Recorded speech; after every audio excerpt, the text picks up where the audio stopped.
যখন অবনতি আপনি দেখতেছেন তখন আপনার প্রশ্নটা আসবে যে সরকারের ক্যাপাসিটি আছে কিনা। দ্বিতীয় প্রশ্ন আসবে সরকারের এই ধরনের সিচুয়েশন মোকাবেলা বা এই ধরনের সিচুয়েশন সলভ করার জন্য তার আন্তরিকতা আছে কিনা, সে এই ধরনের সিচুয়েশন মোকাবেলা করার জন্য লয়াল কিনা। আপনার কাছে জানতে চাই যে এই ইমোশনের কাছে কি আসলেই আমাদের ছাত্র প্রতিনিধিরা কেউ কি ব্যবহৃত হয়ে গেল?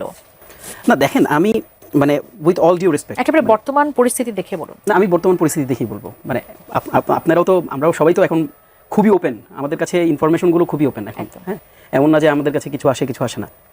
আর আমাদের বিজ্ঞ আলোচক তিনি যেটা বলেছেন এটা আমি দেখেন এটা তো আমার কাছে মনে হয় যে উনি ওনার অ্যাঙ্গেল থেকে যখন বলছেন উনি তো ওনার ওপিনিয়নটা দিবেনই, দেওয়াটাই তো স্বাভাবিক। যেমন ওনার কাছে মনে হচ্ছে উনি 1 মাসের মাথায় এটা আন্ডারস্ট্যান্ড করেছেন যে সরকারে যাওয়া তাদের জন্য ঠিক হয়নি।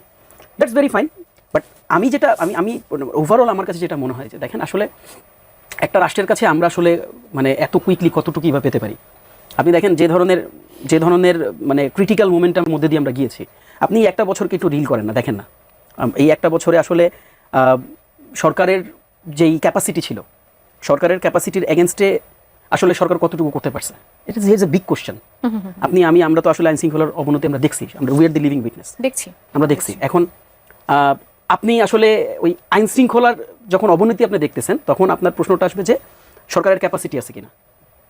দ্বিতীয় প্রশ্ন আসবে সরকারের এই ধরনের সিচুয়েশন মোকাবেলা বা এই ধরনের সিচুয়েশন সলভ করার জন্য তার আন্তরিকতা আছে কিনা, সে এই ধরনের সিচুয়েশন মোকাবেলা করার জন্য লয়াল কিনা।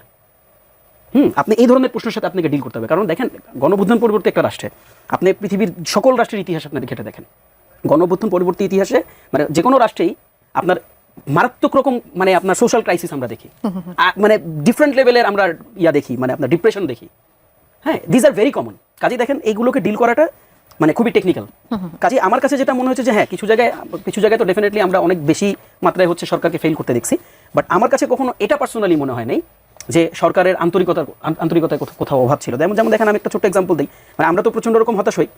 যেমন দেখেন, আপনি 5 আগস্টের আগে আপনি ইকোনমিক যে সিচুয়েশন কী ছিল, অর্থনৈতিক অবস্থা কী ছিল আমাদের, আমরাই তো নিউজ পড়ছি প্রত্যেকদিন পত্রিকা খুলে যে ব্যাঙ্কগুলো দেউলিয়া হয়ে যাচ্ছে, ব্যাঙ্কগুলো তারল্য সংকট দেখা দিচ্ছে, আপনার এখানে রিজার্ভ নাই, হ্যাঁ, আপনার ফরেন রিজার্ভ কমে আসছে, আগামী 3 মাস আপনার কাছে মানে আপনার মানে ইম্পোর্ট করার যে ক্যাপাসিটি সেটা মিট করার মতন আপনার কাছে কারেন্সি আছে অনলি 3 মান্থসের। হ্যাঁ, সেটাও আমরা প্রত্যেক দিনই আমরা বড় টাইমলাইন দেখতাম কোথাও এলসি বন্ধ করে দেওয়া হয়েছে, কোথাও লাক্সারি আইটেম ইম্পোর্টের এগেইনস্টে হচ্ছে এমবার্গো দিয়ে দেওয়া হয়েছে। তো এখন আপনি ব্যাংকিং খাতকে কোথায় দেখতেছেন? এখন আপনি ইকোনমিক্যাল অ্যাসপেক্টে যখন আপনার ল্যান্ডস্কেপে যখন আপনি বাংলাদেশকে দেখেন, সেটা আসলে কোন জায়গাটাতে আছে? এখন দেখেন, আপনি কি অর্থ উপদেষ্টাকে এসে দেখেন কোথাও বিরাট বড় বক্তব্য দিতে?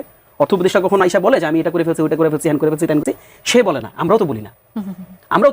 আমি কেন বলি না? আমি বলতে গেলে আপনারা আমাকে বলবেন যে দেখেন কিংস পার্টি সারাদিন খালি সরকারের গুণগান গায়, কিন্তু এটা তো সরকার আর কিংস পার্টির ম্যাটার না, সরকার এবং এনসিপির ম্যাটার না। এই গণঅভ্যুত্থানকে তো আমরা সবাই অন করছিলাম।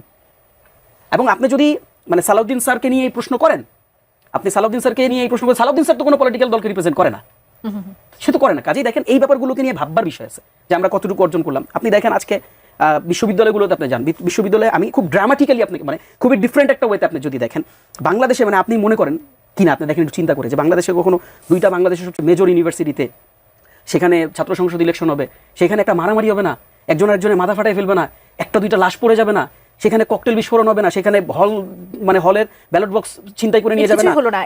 এখন দেখেন, কিছুই হলো না। এর পেছনে আসলে না, এর পেছনে আমাদের প্রত্যেকেরই ইনপুট আছে, উদারতা আছে।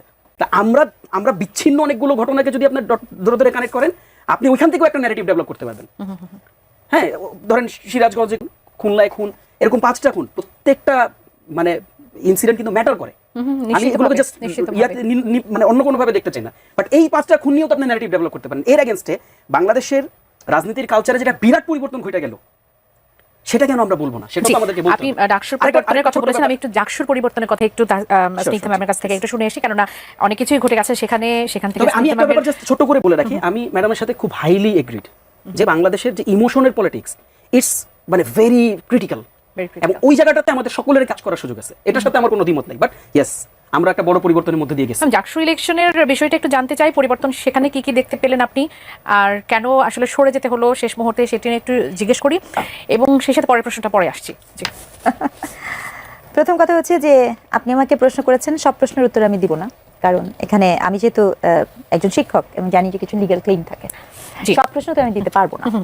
সরকারের আন্তরিকতা, আমি ধরে নিচ্ছি এই প্রশ্নের উত্তরটা আপনি দিতে কমফোর্ট ফিল করছেন না।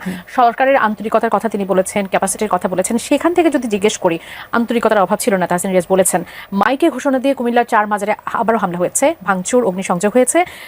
সেখানে আসাদপুরের যে বাসিন্দারা তারা এখনো বিস্মিত হয়ে আছে, মানে আতঙ্কিত হয়ে আছে যে এতদিন পরও এই ঘটনাগুলো ঘটছে। এটা আসলে কিসের অভাব? ক্যাপাসিটির অভাব নাকি এটা কিসের অভাব ধরে নেব?